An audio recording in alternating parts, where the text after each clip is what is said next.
ট্রান্সপারেন্সির মধ্যে আজকে কাজ করছি। এই ট্রান্সপারেন্সির মধ্যে ২৭,০০০ কোটি টাকার মধ্যে বেতন আমার দিতে হবে, কমিটেড এক্সপেন্ডিচার আছে, বেতন দিতে হবে, যারা পেনশন পাচ্ছে তাদের টাকা দিতে হবে, ভাতা প্রায় এখানে আমাদের মাননীয় মন্ত্রী আছেন টিঙ্কু বাবু, প্রায় ৫ লাখ লোকের আমাদের ভাতা আমাদের দিতে হবে, দিতেই হবে। যারা আমরা লোন নিয়েছে লোনের টাকা আমাদের দিতেই হবে। সেইগুলো বাদ দিলে আমাদের থাকে ১৭,০০০ কোটি টাকা। এর মধ্যে আমরা ২৪-২৫-এ আমরা জনজাতি অধ্যুষিত এডিসি শুদ্ধ আমরা কত টাকা দিয়েছি? 49.06%। এবং এইবারের যে ২৫-২৬ অর্থ বছরে প্রায় 40%-এর উপরে আমরা যে বাজেট করেছি ৩২,০০০ কোটি টাকা, তার থেকে 40%-এর উপরে হবে। তারপরেও বলছে টাকা নেই, টাকা নেই। আজকে সমস্ত এডিসি এলাকার মধ্যে অদ্ভুত অবস্থা, একজন ছাত্র টিচার দেখা গেল ৫ জন, আবার অনেক জায়গার মধ্যে ৫ জন ১০ জন টিচার, আর সেখানে একজন মাত্র মানে স্টুডেন্ট। এই অবস্থা চলছে। মানে অথচ যে স্টুডেন্ট এবং যে টিচারের রেশিও সেটা কিন্তু অনেক বেশি, কিন্তু প্রপারলি তার ডিস্ট্রিবিউশন নেই।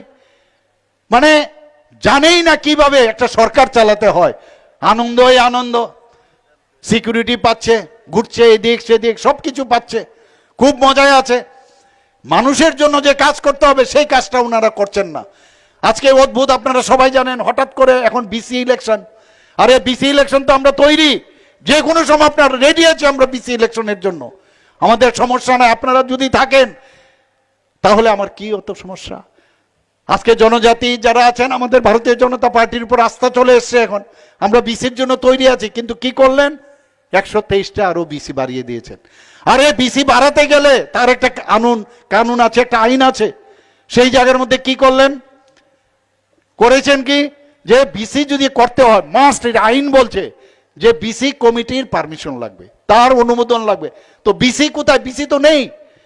একটা তো এই গেল, তাছাড়া কনকারেন্স থাকবে, আমাদের ত্রিপুরা সরকারের ফাইন্যান্সের কনকারেন্স থাকবে। সেই কনকারেন্স না নিয়েই নোটিফিকেশন দিয়ে দিয়েছে, গেজেট নোটিফিকেশন বের করে দিয়েছে, কেস করেছে। যখন হাইকোর্ট সুপ্রিম কোর্ট থেকে বললেন যে আপনারা তো এটা পারেন না, তড়িঘড়ি করে সেটাকে উইথড্র করলো। অদ্ভুত। তা আমরা যখন বললাম, ট্রাইবাল ওয়েলফেয়ার ডিপার্টমেন্ট থেকে বলছে আপনারা এটা পারেন না, না সেটাই করবে। একবার ভুল বোঝানোর জন্য যে আমরা ১২৩ আমরা করেছি, আমাদের সরকার দেয় না, তাহলে তোমরা পিছিয়ে গেল কেন? তারপর কি করলেন? যে আমরা জিতে গেছি, একদম চারিদিকে হই চই ডোল ঢাল পিটিয়ে পিটিয়ে বলছে আমরা সুপ্রিম কোর্ট থেকে আমরা জিতে গেছি। আর এরকম না, সুপ্রিম কোর্ট কি বলেছেন? যে ২৬ তারিখ ডেট ফিক্স করেছেন। সেই ২৬ তারিখ ডেট ফিক্স করেছেন এই মাসের। সেখানে বলেছেন যে একসাথে বিসি ইলেকশন আর এডিসি ইলেকশন সম্ভব কিনা। আর কি বলেছেন? যে বিসি ইলেকশন কবে নাগাদ করব, তো উত্তর দেবে, ইলেকশন কমিশন আছে, তারা উত্তর দেবে। আর সেটাই বলে সেখানে বগল দাবিয়ে খুব করে বলছে যে আমরা জিতে গেছি। মানুষকে কিভাবে ভুল বুঝানো যায় সেই চেষ্টায়, খালি ভুল বুঝিয়ে বুঝিয়ে এতদিন ধরে আমাদের কোমলমতি মা বোন যারা জনজাতিরা আছেন তাদেরকে ভুল বুঝিয়েছে। বন্ধুগণ, আপনাদের বুঝতে হবে যে এইভাবে ভুল রাজনীতির, এই যে আঞ্চলিক দলগুলো আছে তারা খালি ভুল রাজনীতি করে। এখন কম্পিটিশন চলছে সব পার্টির, কংগ্রেসও করছে, সিপিএমও করছে। কিছুদিন আগে বলছে আমরা চাই না, আমরা এখন দেখেছি উল্টো কথা বলছে না আমরাও স্ক্রিপ্ট মানে রোমান স্ক্রিপ্ট চাই। মানে কখন যে গিরগিটির মতো রং পাল্টাবে কেউ বলতে পারবে না। আরে তুমি তোমার নেক্সট জেনারেশনকে কি উত্তর দেবে? তুমি নেক্সট জেনারেশনকে কি উত্তর দেবে? এখন কি বলছেন? আরে মনে হচ্ছে যে এই স্ক্রিপ্ট নিয়ে আমরা তো এমনিতেই লুকটুক কম হয়ে গেছে, তাড়াতাড়ি স্ক্রিপ্টও আমাদের বলা উচিত। আরে আবার কালকে থেকে দেখলাম যে স্ক্রিপ্ট নিয়েও বলছেন। আরে স্ক্রিপ্ট তো আরেকজন বলছেন, আরে আমার রাস্তা তো পরে যদি লুক আমার পেছনে না আসে। আরে স্ক্রিপ্ট বলার আগে, আরে উনি বাঙালি, মুখ্যমন্ত্রী বাঙালি, উনি আমাদের স্ক্রিপ্ট নিয়ে কেন কথা বলবেন? আরে তাহলে আপনাদের তো এই জনজাতি মুখ্যমন্ত্রী ছিলেন, দশরথ বাবু ছিলেন, তখন কেন স্ক্রিপ্টটা করনি ভাই? তখন তো করনি। মুখ্যমন্ত্রী আবার বাঙালি, মুখ্যমন্ত্রী আবার মণিপুরি, মুখ্যমন্ত্রী আবার এসসি, মুখ্যমন্ত্রী ট্রাইবাল। মুখ্যমন্ত্রী তো মুখ্যমন্ত্রী হয়, এটা সবার জন্য মুখ্যমন্ত্রী কারণ আলাদা হয় না। তো এই যে বিভ্রান্ত করার একটা চেষ্টা করছে যে যে মুখ্যমন্ত্রী ট্রাইবাল হলেই হবে, তোমার তো ট্রাইবাল মুখ্যমন্ত্রী ছিল, তখন করনি কেন? তো এই যে স্ট্যাটাস কিউ, আমরা অলরেডি বলেছি রোমান স্ক্রিপ্টেও ইচ্ছা করলে আপনি পরীক্ষা দিতে পারবেন, নো প্রবলেম। এবং বাংলাতে যদি স্ক্রিপ্ট, এর মধ্যে আপনারা নিজেরা স্ক্রিপ্ট বানান। এখানে যে আমার পূর্ববর্তী বক্তা বলেছেন বিশিষ্ট শিক্ষাবিদ, এবার আমাদের এই সরকার আসার পর আমাদের সরকার আসার পর 2019 থেকে 2024 পর্যন্ত 7 জন বিশিষ্ট ব্যক্তি নাম বলেছেন আমার পূর্ববর্তী বক্তা, তাদেরকে আজকে এক নাগারে একসাথে, মানে এক নাগারে পরপর তাদেরকে পদ্মশ্রী দিয়ে ভাবা যায় কোনোদিন তাদেরকে সম্মান করেছেন। আর এইবারও আরেকজনকে দিলেন, নরেশবাবুকে দিলেন, অত্যন্ত বিদ্বান ব্যক্তি।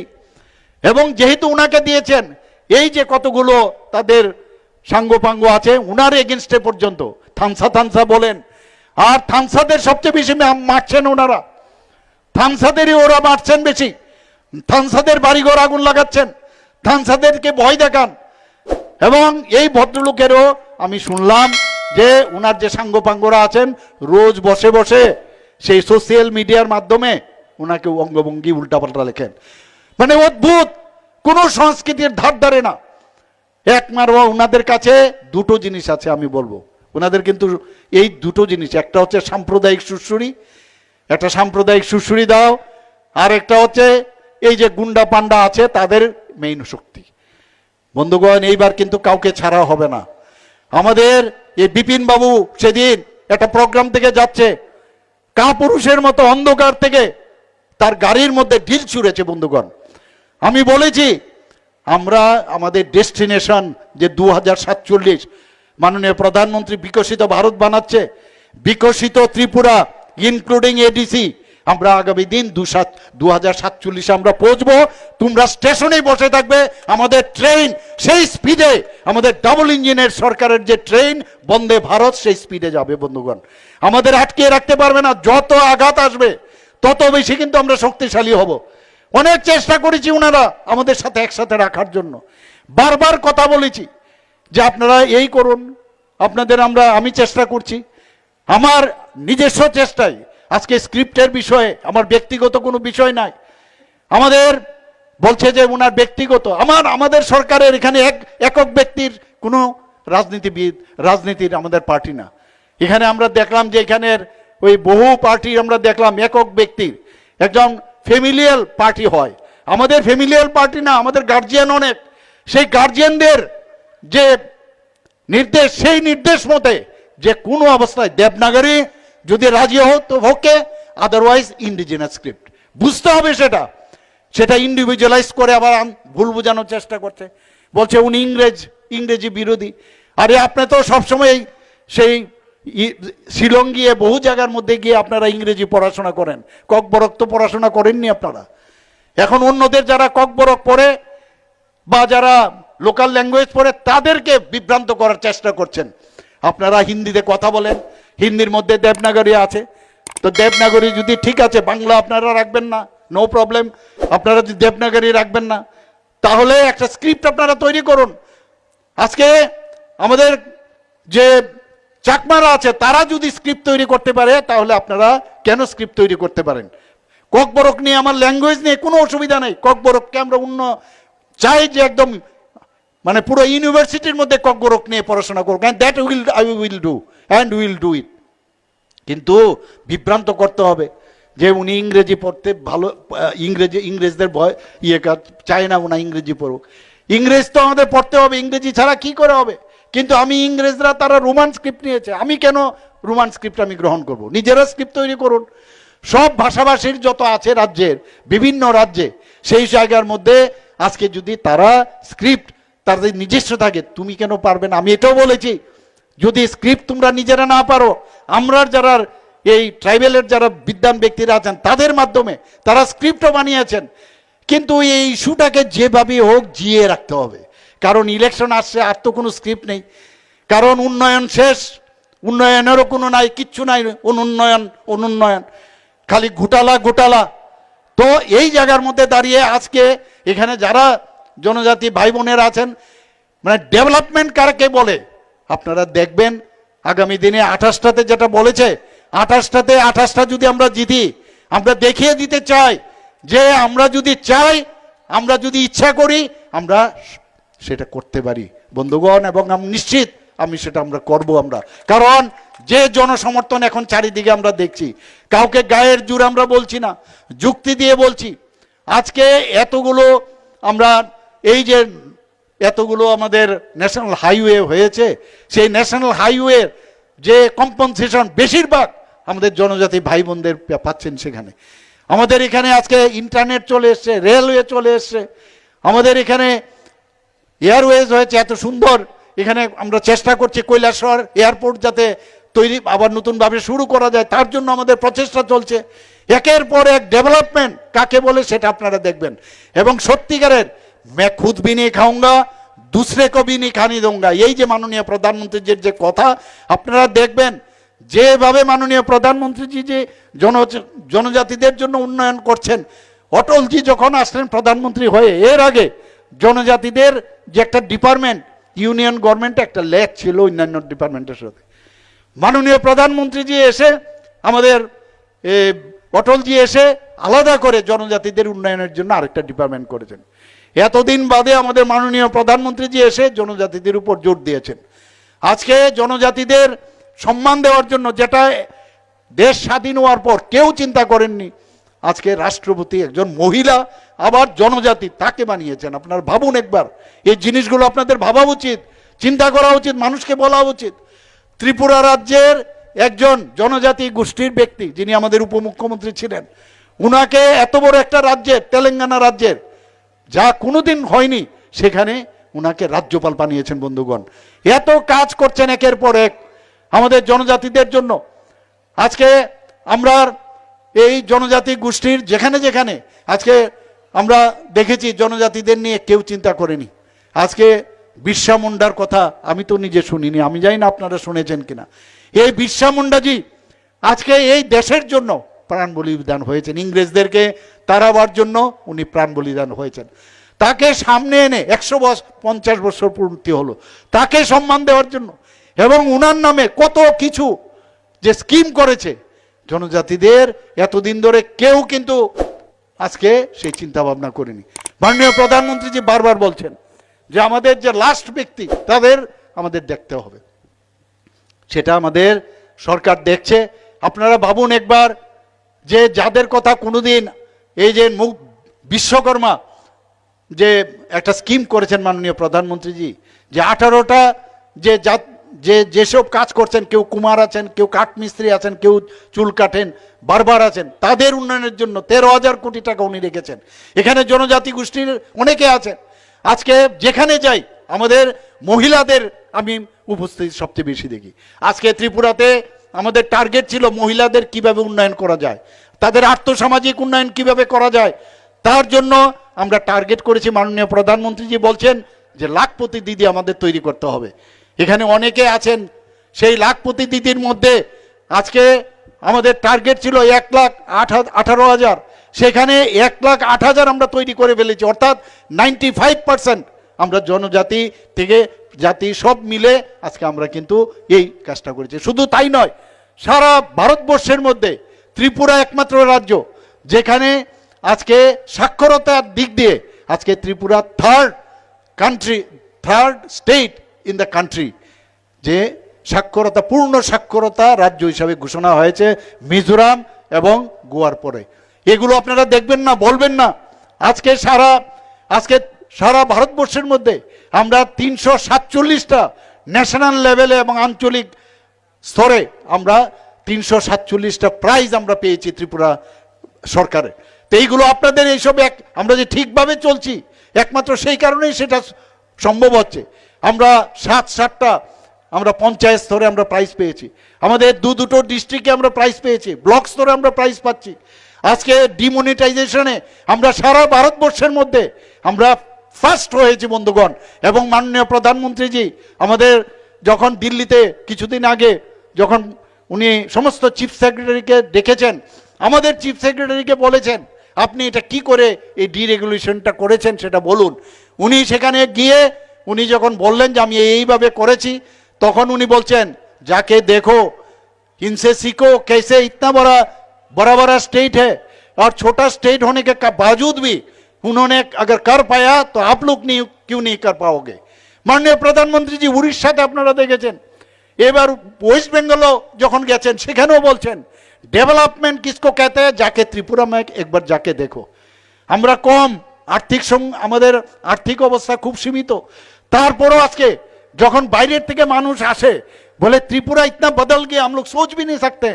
আজকে আমাদের যে 22nd যে প্লেনারি সেশন হয়েছিল গত বছর নর্থ ইস্টের অষ্টলক্ষ্মীর, সমস্ত মুখ্যমন্ত্রীরা এবং রাজ্যপালরা এসেছিলেন। যাওয়ার সময় ওনারা বলছিলেন বলে इतना अच्छा लगा, इतना बढ़िया, इतना हम लोग खुश है যে हमेशा প্লেনারি সেশন ত্রিপুরা में हो। এটা কেন হচ্ছে? কারণ আমরা অত্যন্ত সিরিয়াসলি মানুষের জন্য কাজ করছি, মানুষের জন্য আমরা চিন্তা করি। আমরা আর কিছু চাই না, হিউম্যান টাচ। আমি কতটুকু আমরা করতে পারবো সেটা বড় কথা হয় না, কতটুকু কাজ করার ইচ্ছা আছে, সদ ইচ্ছা আছে, সেটা আমরা দেখছি। আজকে যে কোনো জায়গার মধ্যে আপনারা জানেন যে প্রতিদিন 14 দিন পর পর আমি সমস্ত ডিএম এবং এসপি এবং অন্যান্য যারা মানে ডিপার্টমেন্টের যারা অফিসাররা আছেন তাদের সাথে আমি ভার্চুয়ালি কথা বলি। নিউজ পেপারের কাটিং নিয়ে আমি ওনাদের সাথে কথা বলি যে এই মুখ জায়গায় এই হয়েছে, এটার উত্তর দিতে হবে আপনাকে। তাদের থেকে উত্তর নেই। এইভাবে একটা ভাইব্রেন্ট সরকার কিভাবে করতে হয় সারা ত্রিপুরাতে সেই কাজটা আমরা করছি, একের পর এক কাজ করছি। আমরা সমস্ত গ্রুপ, সেটা সাংবাদিকই হোক, জেনারেল মানুষই হোক, জাতি জনজাতি মণিপুরি যারা আজকে মাইনরিটি আছেন সবাইকে নিয়ে থানসা বলছেন। আজকে আমরা সত্যিকারের থানসা, আমরা ত্রিপুরী। আমি যখন ভারতবর্ষের থেকে বাইরে যাব আমি কি বলি?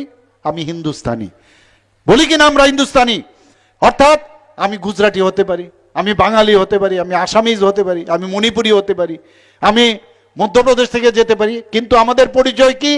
আমরা পরিচয় দেই যে আমরা হিন্দুস্তানি। আমি যদি ত্রিপুরার থেকে আমরা বাইরে যাই তাহলে আমার কি পরিচয় হবে? আমি ত্রিপুরী।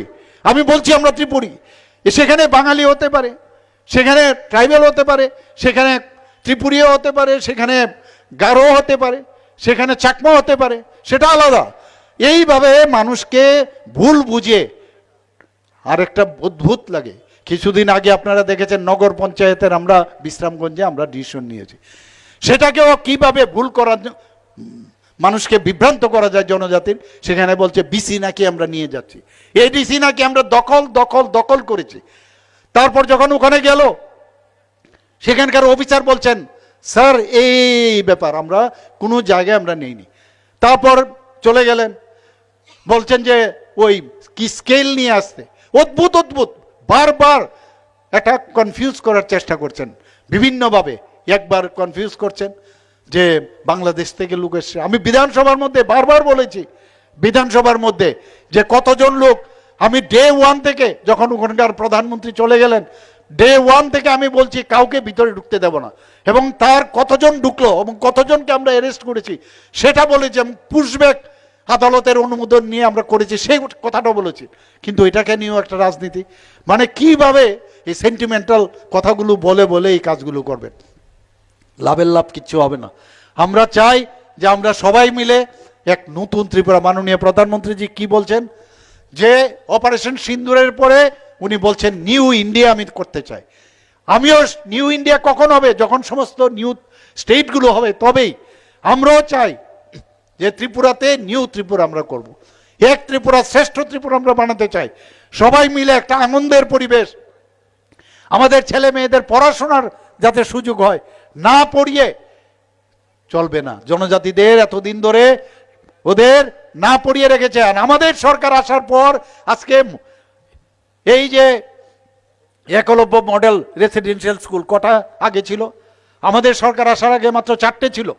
আর আমাদের সরকার আসার পর 21টার মতো অনুমোদন হয়ে গেছে, 12টা চালু হয়ে গেছে, 6টা এই মার্চের মধ্যে হবে, বাকিগুলো হবে।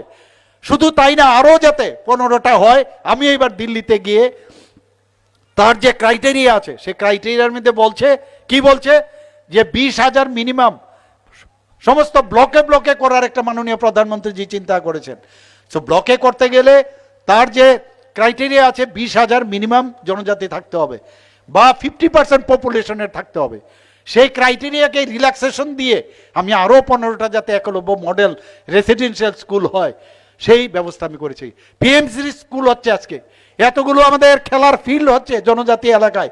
আমার অত্যন্ত ভালো লাগে যখন আমি দেখি আমাদের জনজাতি ভাই বোনেরা গান বাজনা এত ভালো করছে, আজকে ন্যাশনাল লেভেলে ওদের নাম আছে। আমি বিভিন্ন ফুটবল খেলাতে আমি যখন ওদের সাথে হ্যান্ডশেক করতে যাই, বেশিরভাগ আমাদের ছেলেরা মেয়েরা জনজাতির, ওরা হ্যান্ডশেক করতে আছে।